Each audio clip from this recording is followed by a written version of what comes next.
Hi, I'm Beth. And I'm Stainy. And you're listening to Mixed Politics. Welcome to episode 36. 36? 36. Wow. It's awesome. What are you drinking? I am drinking... That looks so fancy. It's Venezuelan rum. It's actually my favorite, but it's a different... So my favorite is Diplomatico, the greenish bottle. Okay. But I saw this when I went to go buy that, and I was like, oh, this is awesome. And it says, premium dark rum, ideal for mixing in cocktails while maintaining its complexity to drink neat. And so, this is not neat. It's not neat. It's on the rock. It's on the fucking rock. Because I had it neat, and I was like, this kind of has a little bit of a bite to it, so let me just cool it down a little bit. But, okay. Yeah, so that's what I'm having. It's not mixed. Sorry. Because I was going to mix it, but I was like, man, I don't have work tomorrow, or the next day, or the next day, or half the next day. Fuck it. So what are you drinking? Please tell me you're going to make it through this episode. It's going to be awesome. Okay. So what are you drinking tonight? I'm drinking Pinot. Mine is also not mixed. So, and we didn't plan this. So we're cool. We're on the same page. Yeah. I just sometimes need to not make it too complex. Kind of like this episode. This is going to be fun. Friend. Yeah. Fun. So what are we talking about tonight, babe? What's going on with the GOP pledge and the abolishment of the Department of Education?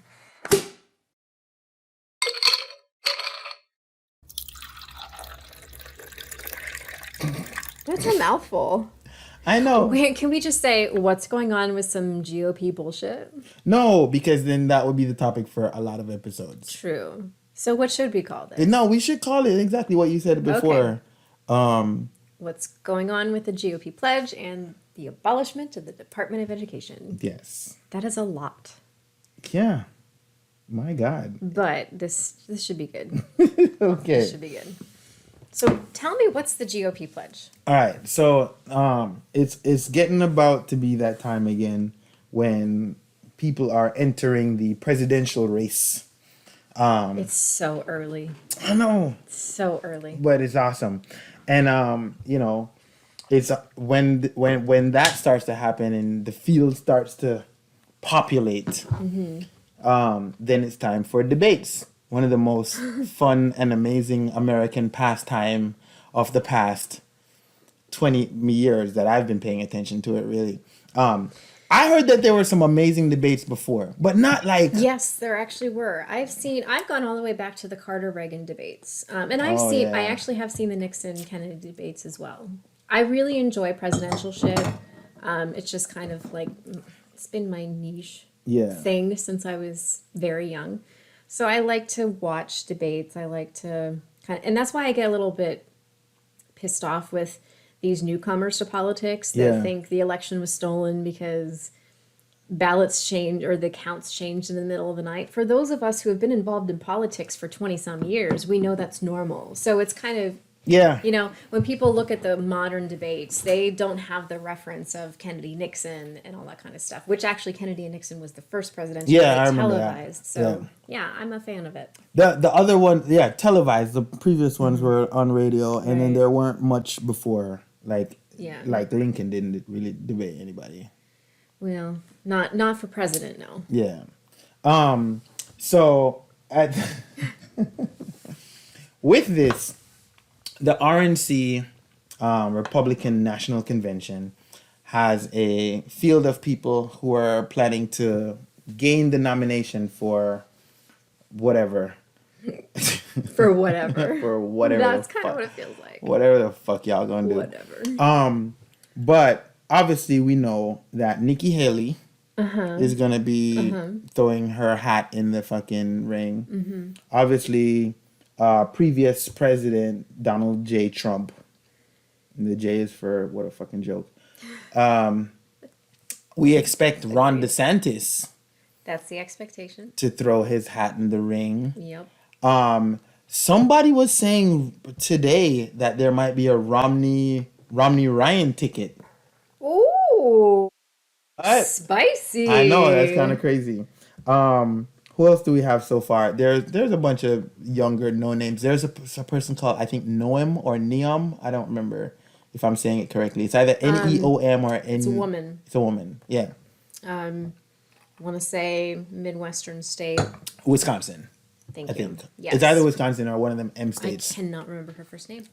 Me neither. I just heard about her today when looking up information for this sweet, wonderful podcast that we do that we haven't done for a while. So sorry, Yes. but we're here. But yeah, so that's happening, and so what the deal is, the chair of the RNC, I believe her name is Ronna. Ronna McDaniel. Ronna Romney McDaniel. What? That's her middle name? That's her maiden name. Oh, it's hyphenated. It's Romney McDaniel. No, she goes by McDaniel, but her maiden name is Romney, as in Mitt Romney. It's his niece. Oh, Yes. that's cute. Yes. I like that. Ronna Romney McDaniel. Ronna. I saw the name and I was like, man, that's kind of like they just didn't go with the Rhonda. Right. And they were just like, Ronna, Ronna. So she's the chair of the RNC. And she's like, with her committee, I'm sure she didn't make this decision herself, but she's the one that's going to get blamed for it. So just go, you and take the blame. Sure. They have come up with a pledge that has to be signed by any person who is participating in these debates. Yep. Prior to getting put on the stage, you have to sign this pledge saying that regardless of who wins the debate or who loses the debate or whatever, once the RNC picks their nominee for the presidential whatever, you have to support that person. Have to. And you will throw your support, you will throw your what's the word? Endorsement. That's the word I'm looking for. So it's not just that you are okay with that person, but you you're have actually to endorse endorsing them. Like you have to go help, stand up on the campaign stump and say, yes, this is the greatest person, whatever. And so I'm sure you who are listening to this or watching this can realize that there are a ton of problems with this. Actually, I mentioned this to my coworker today. Shout out to Chris. While we were doing some rate testing on some technical shit in my new fancy job. And I was explaining to him, that this was going on. And the first thing he said was, well, that's fucking un-American. Thank you. And I was just like, yes, that is. Thank you. How can you decide that you are going to throw your weight behind some possibility and then you can't rescind that?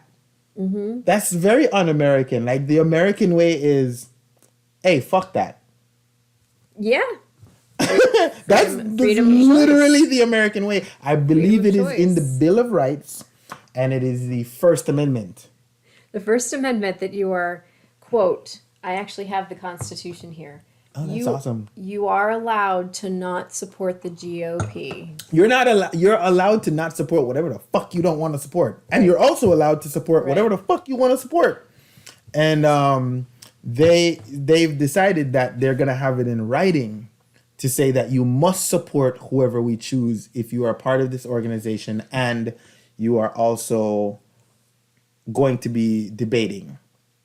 Now, this poses many problems. Like we said, the first one was that this is un-American. Un-American also will double as unconstitutional. Yes, So absolutely. I want to believe that's what Americans mean when they say something is un-American. Yes, they mean that it's- is what they mean. All right, we'll Yes. go with that. It's unconstitutional. Because America is kind of the same as the Constitution. We can't, Yeah, it's a marriage. we're taught that from kindergarten forward, Right. preschool forward, that the Constitution is everything to us, Constitution is America. defines us. So you can't say, hey, man, you don't have the freedom of speech. Or, matter of fact, isn't it also in the Constitution? No, it's not in the Constitution. It's literally Miranda rights that you have the right to remain silent. So if That you, is, it's yes, it's in part the of the Bill of Constitution. Rights. Bill of Rights, Yes. yeah. Oh, it is pleading the fifth. Yeah, yes. Right, the Fifth Actually, Amendment. I think that might be, hang on, I have it right in front of me. Where you don't have to speak. So it might be where it's like, I don't want to support this person, so I just choose not to speak. Right. So that would be Fifth Amendment. Yeah. Basically, pleading the fifth means that you are remaining silent to avoid self-incrimination. Right. Or self hypocrisy, which the GOP is known for. But if you decide, so what if the person that you don't like automatically becomes the fucking nominee for the RNC? Right. Once you sign this document, you now have to campaign for them. You have to stump for them. You have to do commercials. You have to do whatever to support them. Which brings me to the second point. Donald J. Trump. And for some reason, and I know you're going to hate me for this. America's going to hate me for this. I kind of like him today. This one day. Because, allow me, a broken clock is right twice a day. Okay. Not a wrong clock, because the wrong clock is just never right. Because it's always behind or forward. Can I stop you for just 1 second? Sure. To go back to the prior point. So if we're having the discussion of Miranda rights versus Fifth Amendment right to remain silent. Yeah. Right to remain, sorry, let me back up. I might be drunk already. If we're talking about the we're talking about the Miranda rights versus pleading the Fifth. The Fifth is a Fifth Amendment. Right. Miranda rights is actually a Supreme Court decision. There we go. Which our current Supreme Court just recently overturned. Oh, so you don't have the right to remain silent. If you still have the right to remain silent, but if the police don't read you your Miranda rights, it's no longer a reason to throw out the case. Oh. If that isn't some bullshit. I guess we have another podcast topic. Yeah. Oh, that's awesome. So anyways, I'm sorry that I had to interrupt you, but I wanted to correct the record. I love the record. So, with Trump, when it came to his knowledge that he would have to support whoever is the nominee, if it weren't him. We're talking current Trump or 20? No, we're talking current Trump. Current Trump, okay. Which, I don't know if that's much different from any Trump. He's always been that guy. He's a different guy every day. He'll say whatever, do whatever to make himself feel better. So he's a different guy every day. So he said when the news came to him that he would have to support whoever the nominee was. Oh, God, what did he say? He said, and I quote, "It depends on who it is." Which That's the right answer. Which translates immediately to, if it ain't me, fuck them. And I think if you were running for president, you would do the same. If I were running for president, anybody who's running for president, if it ain't me, fuck you. I don't like you. The reason I debated you was to beat you, not to support you. Right. I don't like the idea of being forced to endorse a person. That I'm not the kind of person who is walking around reading the Constitution like it's the Bible. I do it for reasons of trying to have better debate. That being said, I think it's very important that the Constitution gives us the freedom to not be forced to say fuck things. no. Yeah, we have the freedom of thought, freedom of speech against the government coming after us. And so essentially these are people who want to be the government. Yeah. Being forced. And Republicans fucking love the Constitution, want small government, whatever. But then they formulate this document saying that we own your speech. Right. It's kind of it's hypocritical and also counter your beliefs. Yeah. Which is par for the course. Par for the course. But so that's what Trump said. Trump said it depends on who it is, which started a shitstorm in the RNC because they're like, well, we're not putting anybody on the stage who doesn't sign this pledge. And then it sounds like he's not going to sign this pledge. And then if he doesn't sign the pledge, that means he won't get to debate. Right. But they can't afford to not have him debate because they need his base. Right. Without his base, they cannot win jack shit. Exactly. So it's kind of like he'll just go to a competitor network. Whoever's broadcasting the debate. Yeah. Trump will just go to a different He will just go to Newsmax or OAN or whatever and then just have like a speech. Yeah. And you know what's going to happen? Everybody's going to tune into that.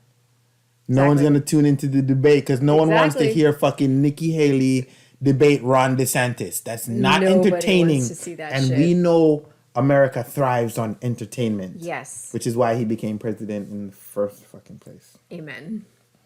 But here we are. So, this is a debacle that they have to fucking overcome because the way it's sounding is like he's not signing the pledge.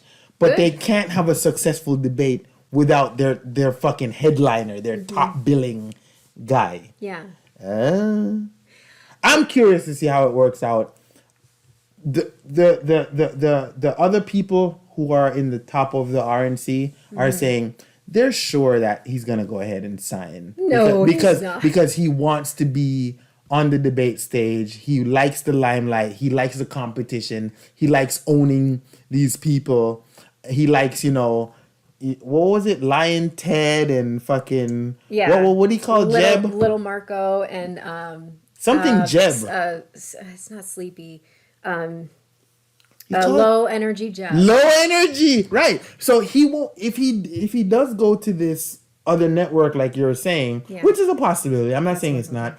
He won't have the opportunity to call these people these names and like make fun of them and like make a whole circus of it without facing them. So a lot of the RNC is thinking he will sign. No. I honestly sit here and I can't say I don't know. I don't know because I'm not a narcissist and I'm not a psychiatrist and I don't understand how their minds work specifically. So I can't say he will sign to own people or he will be like, fuck that, I'm going to compete with another network.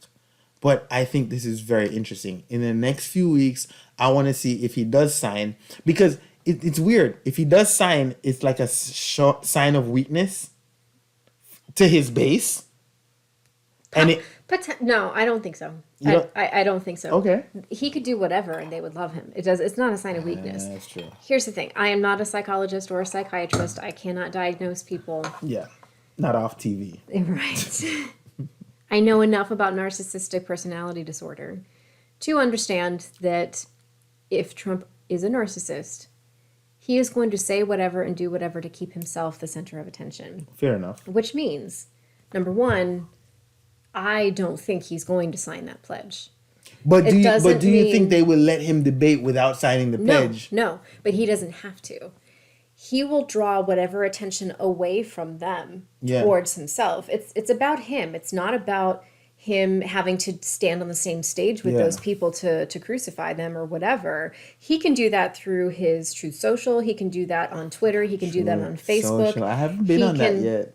He can do that through social media and through his rallies. He would hold a rally at the same time as the presidential debates so that he could say slanderous things about them. He could criticize them, give them names while the debate's going on. He doesn't have to be on the same stage. If they were smart and techie enough, they would do exactly what you're saying, but then have like a live feed of the debate and he's just like rebutting like everything. He's just like, haha, look at this stupid chick, whatever. Right there. You should be working for the Trump campaign.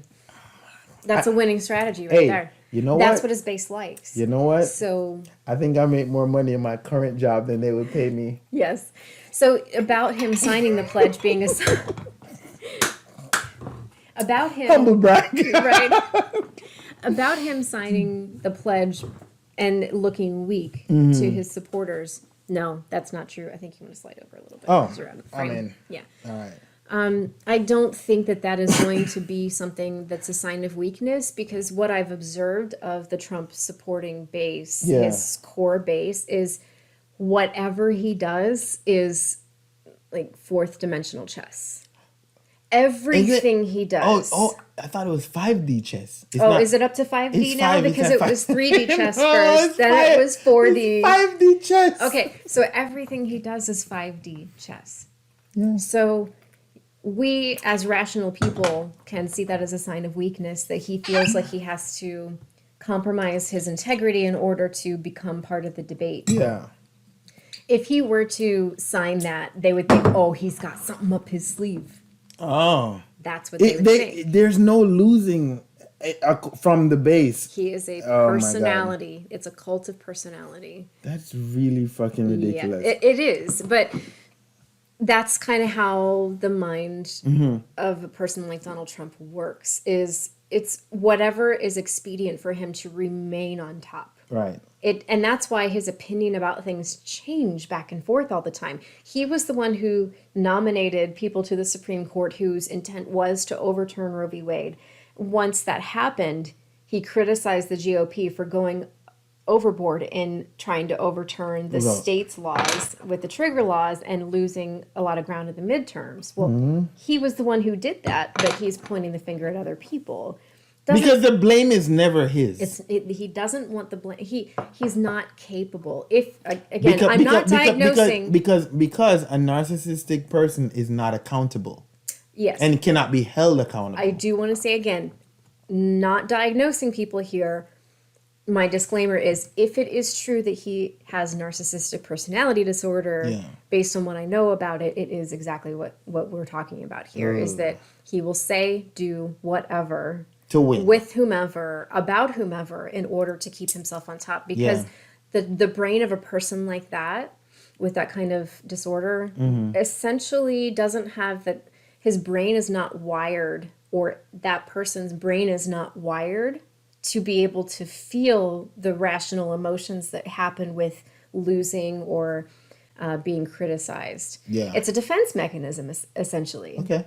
Always on the defense, but always winning at the same time. Well, they can't admit fault because that would mean they'd have to feel something. So they just have to blame other people so that they never have to feel the emotions of loss. So.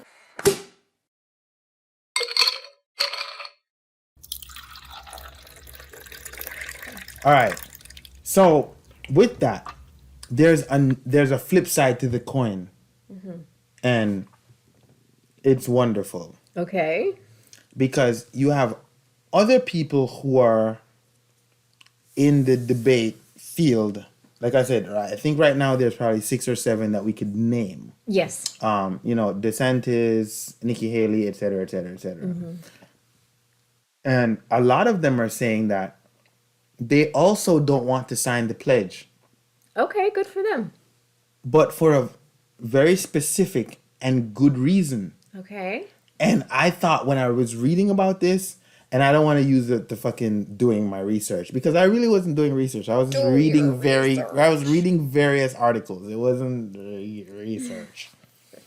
And they also don't want to sign the pledge, right? Okay. So you know what? I think the RNC might have to backtrack on this pledge shit and just let people fucking debate. That's the most likely outcome. I think that's probably what's gonna happen. I think so. And you know what? And we have a track record on this fucking show of being right as fuck. So the RNC, let's just declare it right now. The RNC might backtrack from this pledge and just cancel the whole thing and let whoever wants to debate. Yeah. And just move forward. Yes. Because I don't think it's in their best interest to try to be this un-American written document fuckery. No. Because there's a person, I don't know if he's a previous senator or whatever, but one specific guy from Texas. What's his name? Don't remember. Okay. Too drunk. Don't care. But he's from Texas and he's Republican, so I also further don't care. Okay. He said on the record that he does not want to support whoever wins a nomination, should it be Donald Trump, because Donald Trump perpetrated and led the insurrection in January 6th. And he can't be an American and support a person who does that. Now, regardless of whether you're left or right or Republican or Democrat or whatever, how can you argue with that? I can't. I can't. When I read it, I was I probably should do better, and I'm sorry for my listeners and viewers. I probably should do better and have known his name or whatever, but I honestly don't. Send me the name. I'll put it on the screen. Don't care. But he was. I care. It's a real thing. I'll send it to you. Please. But he was just like, yeah. His argument was like, what if it is Donald Trump? Mm-hmm. That's the guy who had people going into the Capitol. Can't argue with that. You know, a couple people got killed, and then Capitol Police got killed afterwards, and then senators had to be going into hiding or whatever. Yeah. How can I sit here and justify supporting that person who led the insurrection of January 6th that's going to be in the history books forever? Mm-hmm. I don't want to be on record as supporting that person. Right. And when I read that, I was just like, ooh. Yeah. That motherfucker got some stones. I agree 100%. So there's the argument of it not being un-American and unconstitutional.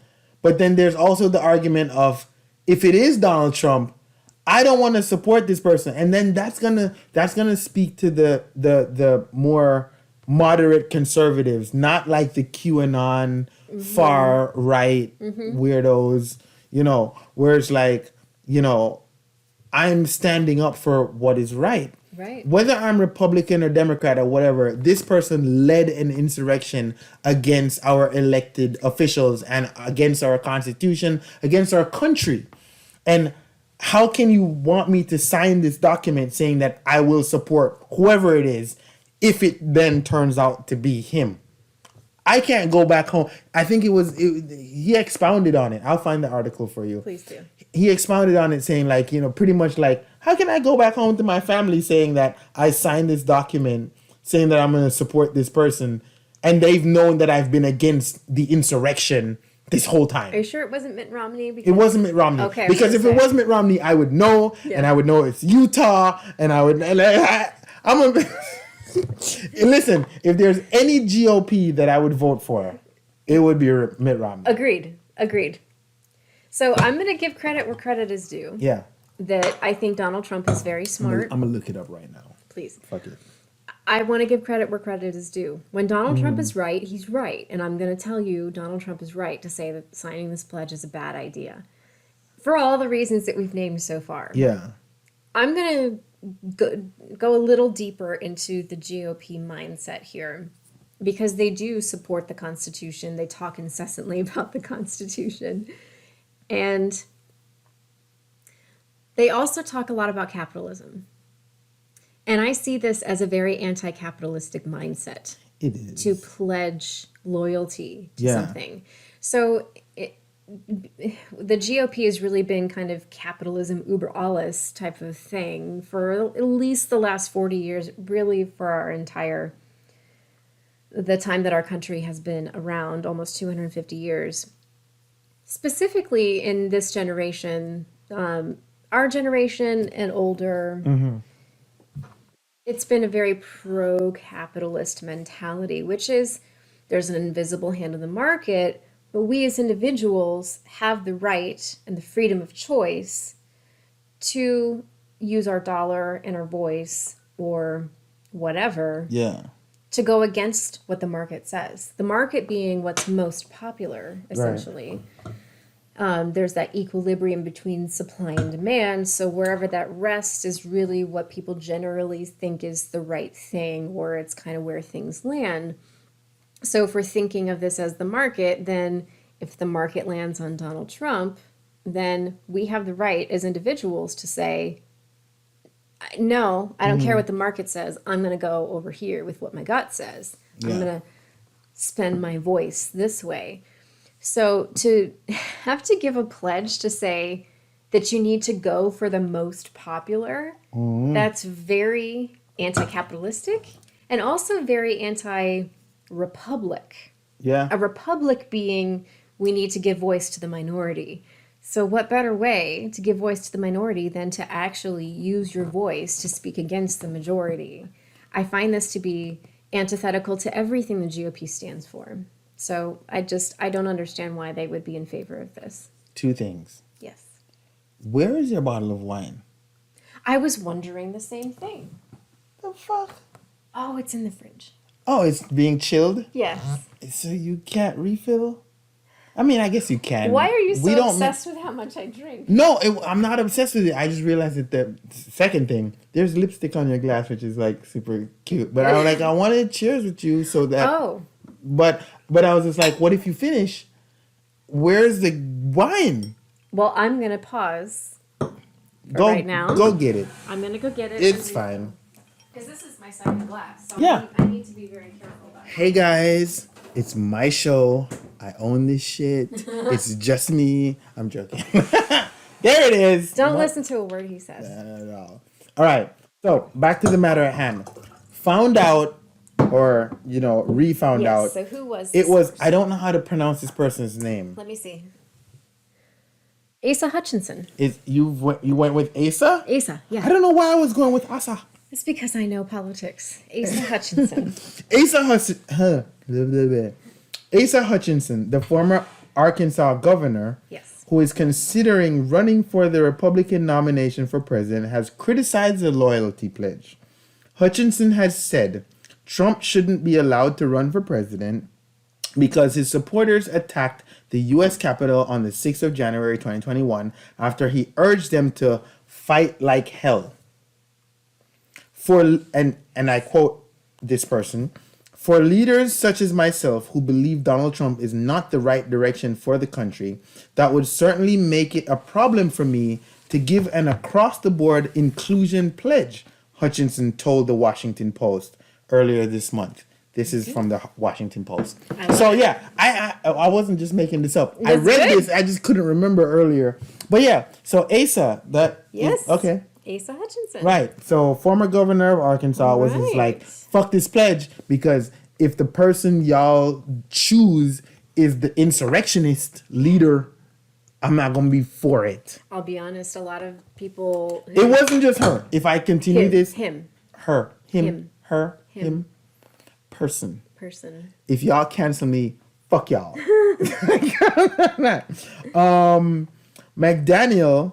Ronna McDaniel addressed Hutchinson's criticism by saying, I think you support the voters. Oh yeah, I wasn't going to get into this, but now I have to. Okay. So Ronna was saying that we are beholden to the voters. Mm-hmm. So if the voters who decide who is the nominee says we choose this person, then as Republicans, we should support this person wholeheartedly. So it's a fucking conundrum, which I think is awesome, but also hilarious because this splits the party. Of course it does. Again!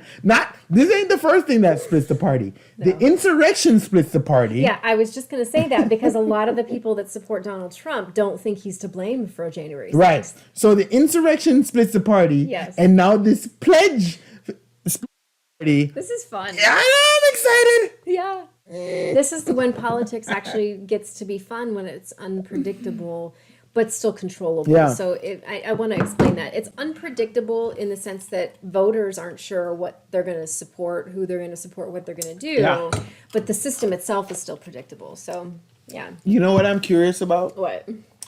Ron DeSantis has been silent on this whole pledge thing, whatever. Because he fucking knows he's going to pledge. He's on a book tour right now, so he doesn't care. Oh, yeah. And just as a side note, apparently the book that he wrote does not include his relationships, politics, the feud with Donald Trump, whatever. So I'm thinking it's a really bland book. It's a I was gonna say, it's a really spiceless book. It's a really boiled chicken breast book. Yes, it is.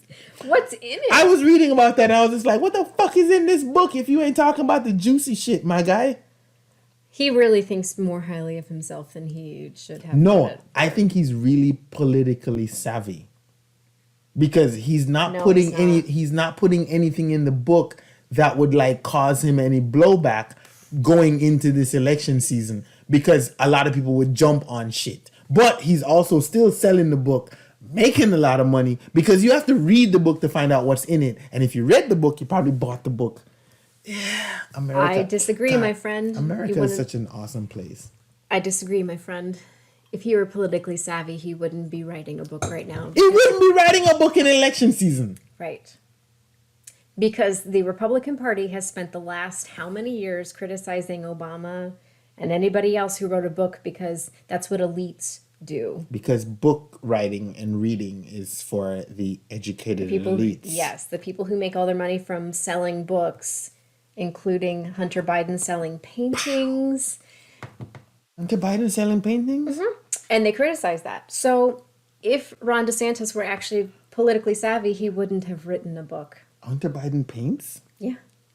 I mean, I guess that shouldn't be shocking because fucking, what's that fucking guy with the Trayvon Martin? I can't even remember his name. And George Zimmerman. Zimmerman paints. So if Zimmerman paints and Hunter Biden paints, maybe I should fucking paint. I'm just gonna keep my mouth shut. I wouldn't sell anything though, because nobody wants my paintings. Can top Bob Ross, and that's all I'm gonna say. All right. Yeah. So that's where we're at with the pledge. And we're going to be watching this pledge.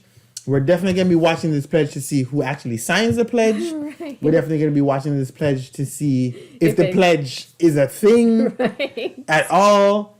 And if no matter which way it goes, it's going to be hilarious and very entertaining. And I'm such a fan of what they're doing, because I don't know if they had like a council or a meeting or whatever to talk about this pledge, this RNC loyalty pledge. It's actually called a loyalty pledge. Right. Yeah.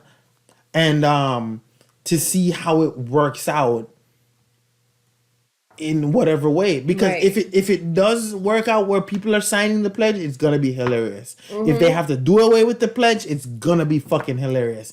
And I am so on it.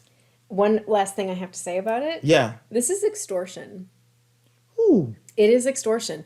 The definition, the Webster's dictionary definition is That's an allegation. the practice of obtaining something, especially money, through force or threats, in order to be part of the Republican Party and to get on the stage. You are actually receiving money from the Republican Party in order to get that far, to get on the stage. So in order to get the money from the Republican Party, you have to be forced to sign a loyalty pledge. It's extortion. What?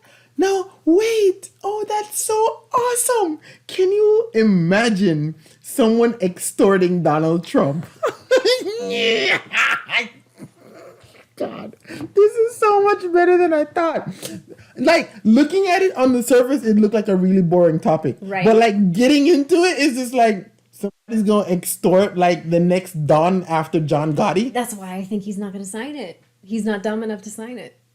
He's going to take his own path like he always has. This is gonna be amazing.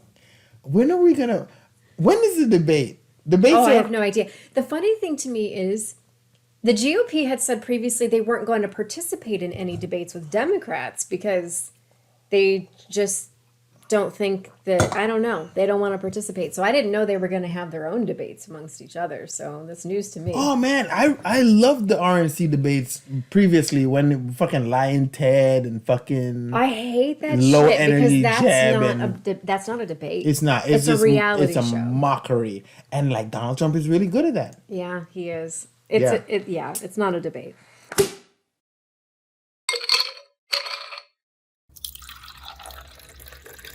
We have a second topic Yes, to we talk do. about tonight. And so this is HR House Bill, HR 899 was introduced. I'm going to let Stainy kick it off to talk about what that bill was. Okay. It was introduced by Representative Tom Massie. I can kick it off that way. He's from Kentucky. He was. And he's definitely from Kentucky. I do know that. From Kentucky. His name's Tom? Tom Massie. Thomas Massie. Massie. Massie. Correct. And the bill, y'all can look this up. The bill is... I'm going to link it. Don't worry. The bill is one sentence. And it was so bizarre that I thought when we were planning this episode that it was a different bill from the one you wanted to talk about with Marjorie. No, sorry. With Lauren Boebert. No. Lauren Boebert, Marjorie Taylor Greene, same person. Oh, yeah. Whatever. Two sides of the same coin. But yeah, I know. So I thought I was going to be talking about something like new and special and original. But no, it's actually the same bill that Lauren Boebert co-sponsored. Yes. Okay. So Tom Massie wrote this bill, and he wrote is one sentence. It was, we need to abolish I have the sentence if you need it. Go. I'd like the to Department drink. of Education will be abolished as of December 31st, 2023. A moment of silence for the fuckery. Because... Oh, I'm sorry. It's shall terminate. Shall terminate. Shall terminate. We are going to terminate the Department of Education. By the way, the Department of Education is a multi-billion-dollar funded arm or wing or organization section of the government. Of the executive branch. Mm-hmm. Yeah, and this guy is just like, you know what? Fuck it. Because these people are the type of people who ban books, and they don't want teachers paid, and they call people who are educated groomers, but also educated elites. Elites, yes. And they're just not for people being educated more than they, common sense. Right. Which really isn't common. Right. So I couldn't believe it. The bill is one sentence.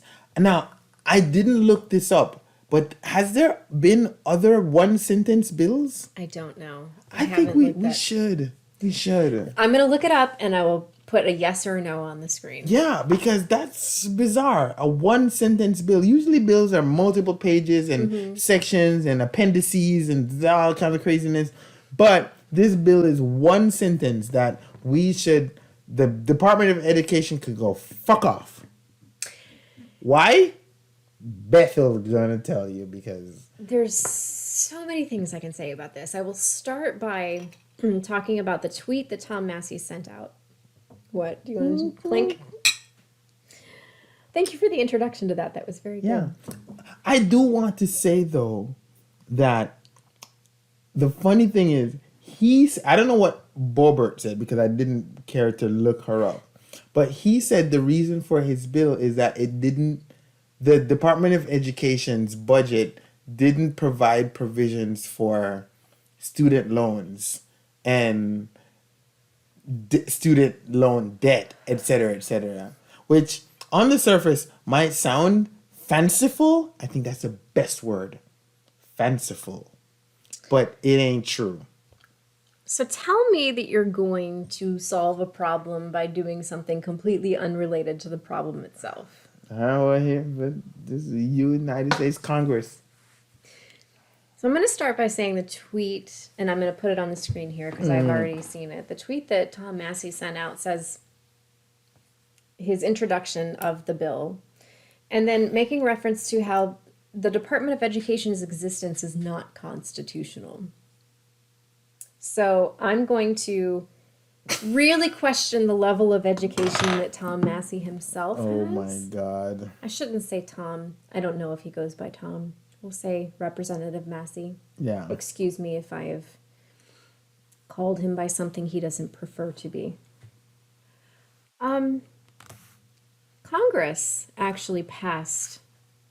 The current structure of the Department of Education was passed by Congress in 1979. Yeah. So if you believe that Congress passing a bill means that it's unconstitutional, I need to refer you to Article 1, Section 7 of the Constitution, which outlines how Congress passes a law.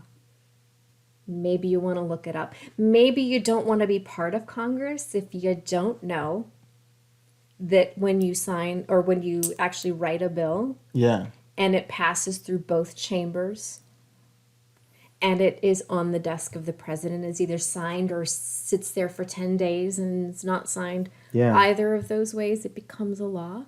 That is what the Constitution allows. Can I sidebar for a minute? Sure. Just a small tangent. There is a video of Marjorie Taylor Greene, and I know we're not talking about her, but we should talk about her. Okay. This week, talking about how difficult and how hard the job of being a congressman is, where she has to be in Washington all the time, and she has to be in all these meetings and all these hearings and all these committees and whatever, and she can't be home to like talk to her constituents and the people on the ground. And I was like, bitch, didn't you fucking campaign and like win the election to have this job? You didn't look up the job description before you wanted this job? We hear a lot how nobody wants to work today. I don't want to hear any more of that shit from the GOP. She don't want to fucking work because she apparently thinks being a congressman is too difficult. Now, let me tell you something. I would love to be a congressman, and motherfuckers ride around in limousines and Lincoln Town cars all the time. Yeah. You fucking in skiffs having meetings and like getting access to classified documents, and like because you have access to classified documents, you know which way the stock market is going to trend before it even trends, because you're about to pass a bill and I can fucking put a fuck ton of money in this stock because I know it's gonna fucking either crash, so that's either a put option, or it's gonna go fucking through the roof and that's a fucking, it's goddamn ridiculous. Yeah. But apparently it's too much for her. Well, so the next time that she wants to complain about not seeing her family and working for 365 days a year or close to it, being paid $174,000 a year, talk to the person who works a job of, that's some kind of a job that is 12 hours a day, 16 hours a day, doesn't get to see their kids a lot. I haven't seen, what is today? Wednesday? Mm-hmm. I haven't seen my kids since Monday. So MTG, I have no sympathy. Anyways, let's go back. All right. Let's talk about the history of the Department of Education, because if Thomas Massie is going to say that this is not constitutional, that the department even exists, I've already debunked that because Congress passed a law in 1979. I'm going to refer us back to the Supreme Court in the Dobbs case that overturned Roe v. Wade and Casey versus Planned Parenthood, where they said that things need to be deeply rooted in our history. I'm going to fucking turn us back to that as often as I can. I'm a fan. Because do you know what's deeply rooted in America's history? The Department of Education. Yes. It was founded in 1867. We're in the 2000s right now. So that's 200 years ago. It was not completely, but 100 and a lot. Very, very close to 250 years. It was originally created in 1867 under a Republican administration, Andrew Johnson, as the Office of Education that was within the Department of Interior. Then they didn't have a secretary. They had a commissioner. So there was a commissioner. It wasn't necessarily a cabinet position, but this was the Department of Education at the time. Its purpose was to provide educational information to the state and local authorities, like statistics, articles, pamphlets, reports, and books. Schools had a way to know what other schools were doing across the country, so that they could understand, hey, if they're teaching that over there in Indiana, I'm going to teach that over here in Kentucky. The Office of Education was how that information got circulated. So in 1869, it was renamed to the Bureau of Education. Then in 1923, President Warren G. Harding proposed... Wait, I'm sorry. Say that name again? What? President Warren G. Harding? What? Do you think that's funny? Yeah, because he's about to regulate.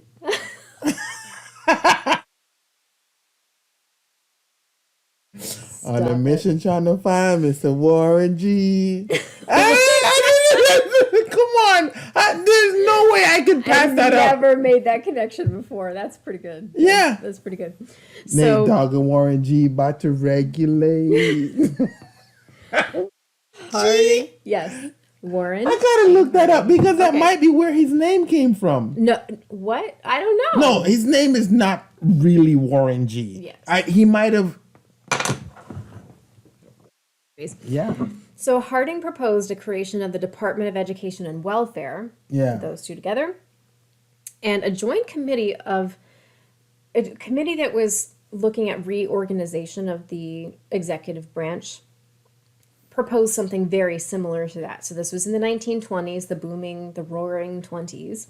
Congress approved that idea about moving education into a Department of Social Welfare, but it never happened because there was a bill in 1939 that basically ceased all changes in the executive branch because things were chaotic in the Great Depression.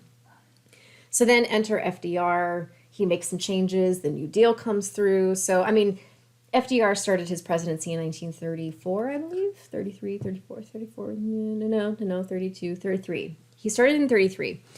But by 1939... there was a cease on making all these changes. But with the New Deal programs, he moved education over to what's called the Federal Security Agency. And it stayed there until the 1950s. Do you see why it's deeply rooted in our history? Yeah. I'm going to keep going. In 1953, Truman was transitioning his presidency over to Dwight Eisenhower, yet another Republican. Dwight E. Eisenhower. Eisenhower and Truman kind of coordinated this a little bit. It was basically an understanding that Truman, even though his presidency was ending and Eisenhower's was beginning, Eisenhower was honoring this, that he's like, hey, I'm going to do this. Yeah. He coordinated the move of the Department of Education into a new Department of Health, Education, and Welfare. Okay. Oh, yeah, I do remember that. Yes. Yeah. So it stayed that way until 1979, when the House and the Senate passed a bill called the Department of Education Act. And that was to move the Department of Education into its own entity. So it was completely separate. Yeah. And then the other two that was remaining, so they had prior to that Health, Education, and Welfare. Health and Welfare now became Department of Health and Human Services, which we have today. Yeah, that's correct. It's important to know history. It's important to have an education. Do you see where I'm going with this? I feel you. Thomas Massie tries to make you think it's unconstitutional because the GOP loves to have this whole like bureaucracy is bad, but Congress passed these as actual bills through both chambers, House and Senate, went to the president's desk, signed.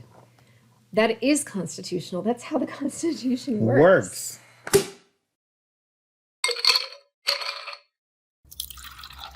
Let's review the language of these bills. I think this is critical to understand why these bills were passed.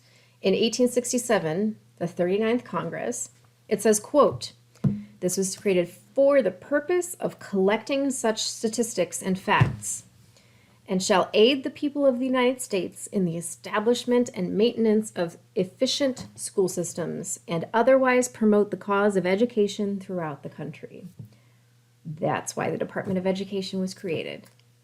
More efficient school systems. Efficient. That was a Republican, by the way. Another Republican, Eisenhower, 1953, quote, "The purpose of this plan is to improve the administration of vital health, education, and social security functions now being carried on in the Federal Security Agency by giving them departmental rank. Such action is demanded by the importance and magnitude of these functions, education, which affect the well-being of millions of our citizens." And then the bill in 1979. I kind of want to be like born in this fucking era where they gave a fuck about like education and like, because now I don't know.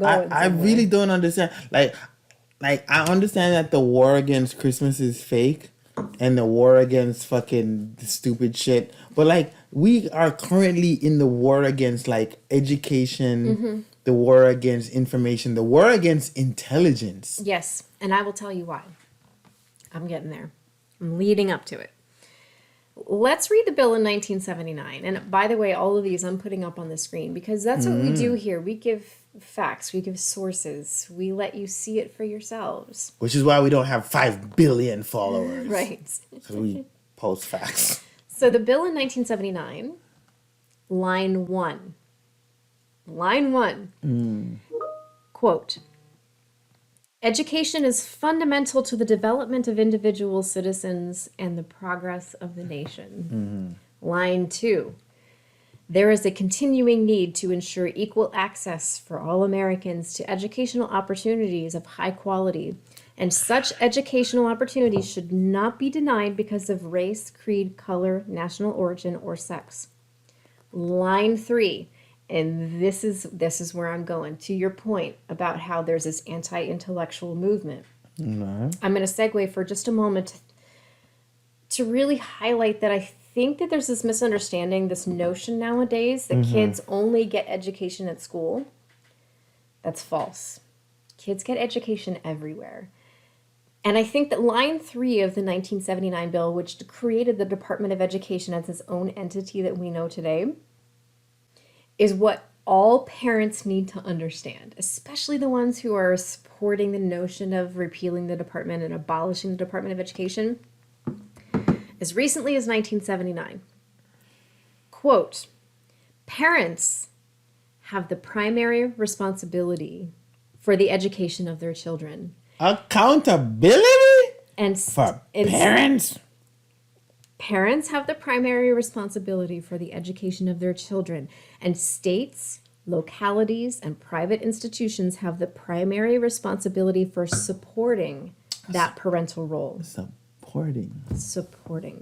So lines 1 through 3 that I just read are so fucking important that they are the first 3 lines in that bill. So parents are the primary educators. But it's weird. Like, you kind of don't want your parents to be the primary educators if your parents are dumb as fuck. Hold on. Like, if your parents are QAnon supporters and they believe, like, Democrats eat babies and there's Jewish space lasers and, like, they're, like, reptilian people in Congress and whatever, you kind of probably don't want those people to educate your children. Here's the thing, though. That touches on a thing that really grinds my gears. Really grinds my gears about how people see information. The purpose of education is to teach you not that you should believe everything that you see or read, Yeah. but that you would just understand information is just information. So the founding fathers knew about this, wrote about this, and preached that critical thought is necessary for our country to survive. Just because you're presented with something doesn't mean you're actually being asked to believe it. So that's the difference, and that's the disconnect between parents and schools right now, parents and the Department of Education. The Department of Education understands and knows and is following what the founding fathers of this country knew. And that is that you present information to allow people, whether they be adults or children, allow people to critically think about it. Yeah. And parents should understand that they have the authority at home. They can teach their children what they want to, but they also have to admit and acknowledge that there are other influences in their children's lives. And that's what the Department of Education is operating under, is we present information. We're not asking you to absorb it as fact. Because you know what that is? Asking somebody to absorb information, all information as fact, is called indoctrination. So the fact that some parents are asking to abolish the Department of Education merely because schools are presenting information to their children that they disagree with, asking to ban the information they disagree with is, in fact, indoctrination. And let me tell you something from personal experience. I am so happy that there were educational institutions that presented information that were different from the information that I got from my parents. Yes, Because agreed. I honestly do believe that I would not be as smart as I think I am. Because if I were just going on what my parents told me, and I think my parents did the best job that they think they could do, Sure. in terms of like imparting information and whatever. Sure. But they're limited to their experience, Yes. their biases, their Yes. whatever. And I was thankful that I was able to challenge that. Yes. Where I was, even today I have conversations with my dad or my mom, more so my dad, because my mom's ridiculous. I love her to death, but she's ridiculous. But I have conversations with my dad, and I will present something, and like I can actually see the gears turning in his head, or Right. hear them, and he's just like, goddamn boy, smart as fuck. And I'm like, yes, I am, Yes. because I thought about something different Yes. than what you are saying. Yes. And I want to challenge what you are saying. Yes. And if you think what you're saying is superior to what I am postulating, then you need to support it. You need to back it up with evidence. You need to make your thought process substantial to where I'm like, that's actually a viable thought process. And so, it's enjoyable for me to have these debates with my father about whether it's religion or politics or, geopolitical shit or whatever. Yes. And, sometimes he's right. Credit to him. He's had more experience than I have had. Or credit to me, where I'm just like, and where he's just like, And I love that when we're on the phone And there's this like this pause, and there's this silence, and he's like, and I was like, yeah, gotcha. Yes. Yeah, Yes. you didn't think about that before you made this phone call, did you? Right? Right? Yeah. And I think that people who want to educate themselves, who want to be more intelligent, want to be smarter, would want that kind of battle, will want that kind of Yes. education. But like just accepting anything that some person previously throws at you, whether it's religion or politics or geopolitics or civics or whatever, is kind of weird to me, especially in It this is. rapidly changing world where a lot of the things that we believed 5 years ago, 10 years ago, no Yes. longer is a belief because of the information or the technology has changed, and we have to just change with it. It's really weird to see that people want to abolish the Department of Education for educating. Exactly. Educating is their job, and really it's a coordination. Yeah. So the Department of Education is not trying to impose beliefs on your children. It's a matter of trying to coordinate information amongst the different states. States are still in control of the curriculum. Yeah. The Department of Education isn't encroaching upon that, but they're attempting to standardize things. And I don't mean I'm sure it looks like I'm not paying attention to what you're saying. No, I got definitely you. am. Because what you said actually made me think of Adam Grant. And I was looking for a screenshot that I took, and I can't seem to find it, but I'm going to put it up on the screen. And it's because he said something that was it resonated so much with me about when you hear somebody who gives you information that conflicts with your thoughts, the greatest compliment is not to hear from somebody that, I can't remember how it goes, but essentially the greatest compliment is that you made somebody think. Yeah. That is a huge compliment. And that's what your dad was going through, is basically like, that made me think. We definitely don't have enough time for this, for going through the Right. conversation of what I made him think about, but maybe for Patreon, Yeah. I don't know. Yeah, I definitely want to really just drive home the point that parents have to understand, especially as it relates to the Department of Education's creation as in its current form in 1979, even though the roots go back to 1867. Its current formation as its own entity in the executive branch. Yeah. The intent of it was that parents are the primary educators of a child. And that is your responsibility. I think that our current climate just sort of assumes that schools are the only place that a child is Yeah. educated. Therefore, if the school is teaching them what I don't want them to be learning, that I have to abolish what the school is teaching. When in fact, it is incumbent upon you as a parent to be the primary educator because you have your child the majority of the day. If you disagree with what the school is teaching your child, all you got to do is have a conversation with your child to say, I know that you heard some information. We believe something different. Let's have a conversation about it. So if you think that the way to shelter your child from getting information is to ban everything around them, you, in fact, are the one indoctrinating your children. It's a better approach to understand that information is just information. You don't have to accept it as truth.